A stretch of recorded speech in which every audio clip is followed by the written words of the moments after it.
tek fjala ime. Pra, që mos është më mirë që ky forum të shikonte mundësinë e elaborimit, e ngritjes, të eksploronte mundësinë e ngritjes e një poli të tretë duke bashkuar të gjithë forcat e tjera opozitare, se në parim ne të gjithë jemi për dialog. Por unë e di që shumë njerëz ndahen sepse ne nuk futemi dhe nuk bashkëpunojmë me Sali Berishën dhe këtu nuk është vetëm, nuk janë vetëm njerëz si unë. Po sikur të mos ulet në tryezë Sali Berisha, të ulet një tjetër i ti. Ti si do thuash, ti dhe ky, nuk vëdot kushte. Këtë bord dialogu, këtë forum dialogu, i cili që të bësh dialog, duhet të jesh i hapur me dialogusin, mendoj unë. Në të thash dialogusit, unë dialogoj me ty se e ti dialogus. Më kupton? Pra dialogu kur nis na një premis zero. Pra jemi në këtë gjendje që dialogu duhet të ketë, për mendimin tim, se jam shumë pro dialogut, të mos e çojmë në konotacion negativ. Unë jam pro dialogut opozitar, sepse është e vetmja rrugë që mund të na çojë në një... Po ti po ja mohon Berishës dialogun të drejtën. S'ja ka mohuar unë Berishës, s'ja kanë mohuar 35 vite prezencë e tij në politik, modeli i tij politik, akuzat që ka për korrupsion, ja kanë mohuar shpalljen non grata dhe është stërvitur për dialog, se është shumë i qetë. Pa diskutim.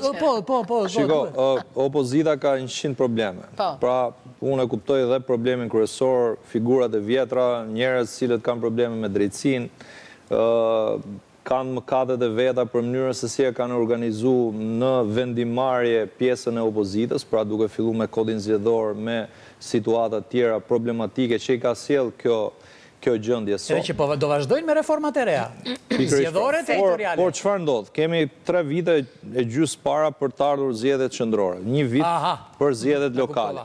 Tani, kjo situatë në këndvështrimin tonë shkon dhe degradon dhe më tepër. Pra në zgjedhjet e tjera kemi goditje tjetër për opozitën, nëse jemi në të njëjtën status quo. Fiton Rama merr gjitha bashkitë. 98% të bashkive, se mund ta ketë më thejgjash. Me një ngurtësim të reformave territoriale dhe kodit zgjedhor.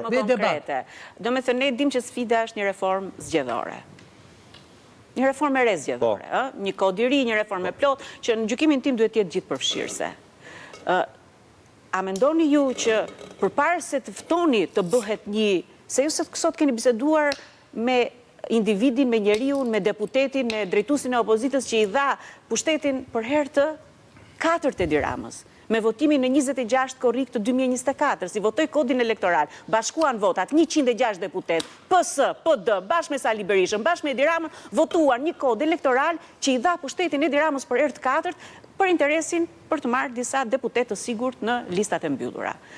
A mendoni që i njëjtë individ do të jetë kaq i hapur për këtë dialog që kërkoni ju për t'i dhënë frymë, se unë e kam edhe djenin që në tryezën përpara 2-3 javësh zoti Asimja i tha që ju duhet kërkoni ndjes që dëmtuat me kodin që miratuat, me kodin elektoral dëmtuat forcat e reja politike. A keni ju siguri, a keni diskutuar këtë gjë sot në takimin tuaj?